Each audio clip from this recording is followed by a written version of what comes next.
Absolutely. But you know, Governor Walz is ready to share his budget plans for the state. And dozens of people in St. Paul's encampments could be displaced by the end of the day. I'll have more details on those eviction plans. But first, let's go ahead and get a look at that weather. You're right, it is warmer. It is nice. I mean, I don't have to be fully bundled up. It's just a light jacket today. I mean, if you haven't been out there yet, it is warm. I walked outside about, maybe it was an hour ago now. I was like, whoa. I mean, it is remarkably warm, so enjoy it. We're 15 and 19 degrees warmer than yesterday at this time. And you got to remember, yesterday we were in the process of warming. We are at 34. First day above freezing in 2025 is today. We have not broke freezing yet for 15 straight days. Today we'll take a break. That's why we're calling this the thaw. Middle of the month thaw today and tomorrow. Even Brainerd, you're up there. Winds are still pretty strong right now out of the northwest at around 10 to 15 miles per hour. They're probably going to hang in there, lighten up here by tonight. Now we'll hold into a south wind. Overnight, you can see that wind will shift. You see 6 o'clock, it will shift out of the south. That should hold us for another pretty mild start again on Friday. So that's the good news there. Looking at satellite and radar again, clouds are increasing. Most of the moisture and precip is all going to stay into Canada here as we head into the coming days. You go out towards the west coast, starting to see actually some snowstorms. You see that little swirl up there towards Edmonton, that little snow. That is the beginning of the big low pressure center that's going to drive down Arctic air. We'll take a look at how that looks in your full forecast. John, thank you. St. Paul's homeless encampment near the Bruce Vento Nature Sanctuary is about to be cleared. Dozens of people live there. So, Cece, you're looking into the eviction and what the plans are to help people who are about to be displaced. Yeah, you know, the city issued an eviction last week. So at some point today, by end of day, nearly 40 people will be forced out of the encampment. According to our media partners at NPR News, they report nearly half of the people identify as Hmong. The St. Paul's Homeless Assistance Response Team says the encampment has become a health and safety hazard. That team will be on site to help people move their stuff and find another place to live. Again, it's unclear what time today this is all happening, but it is happening today. The city says since the encampment went up in August of 2023, police have responded to more than 400 police calls there and 50 calls for fire and medical help, including tent fires. We're told the city's homeless response team will continue to work with residents to find them more permanent treatment and housing options.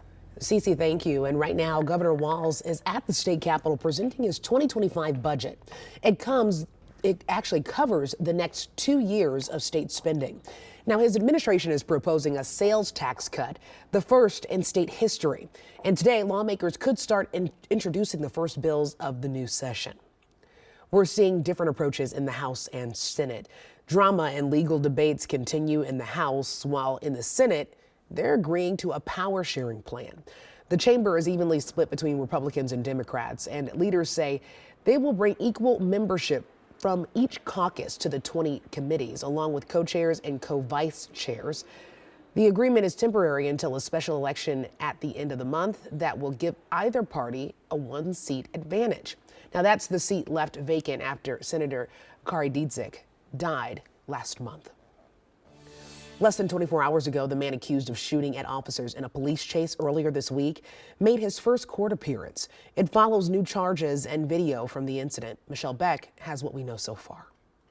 Hey, Samuel Flowers is facing multiple felony charges, including second-degree attempted murder. And you can see here how his target allegedly was an officer.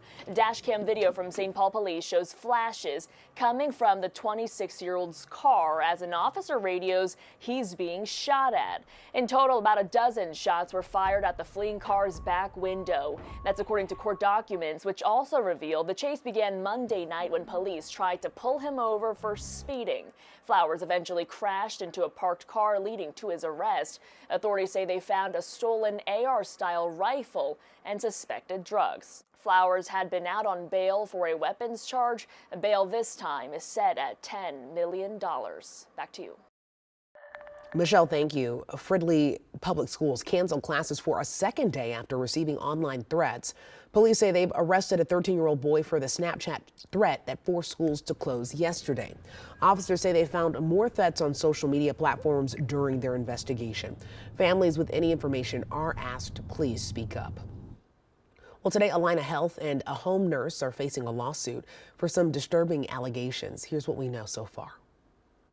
I'm Lou Ragoose. In a new lawsuit, a bedridden paraplegic man from St. Paul is accusing his home health nurse of sexual assault and accusing Allina Health of failing to do enough about it. The lawsuit includes text messages detailing explicit sexual contact between the 26-year-old female nurse and the 44-year-old male patient. The patient's attorneys say by law he is a vulnerable person and his nurse was in a position of power.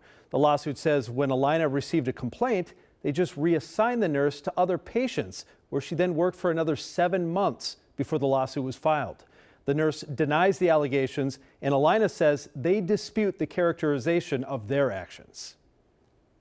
The Biden administration fully expects a hostage deal between Israel and Hamas to be implemented on Sunday. That's word from the White House. However, many of the details and timeline remain unclear. Meanwhile, Prime Minister Benjamin Netanyahu spoke with President-elect Trump yesterday, arranging a meeting in Washington. We also learned that Israel has delayed a cabinet vote on the deal, blaming Hamas for re-engaging in parts of the agreement. The group denied this, and of course we'll have more in their meeting still ahead at 12:30. On Capitol Hill, senators are in a third day of confirmation hearings for more of President-elect Donald Trump's cabinet picks.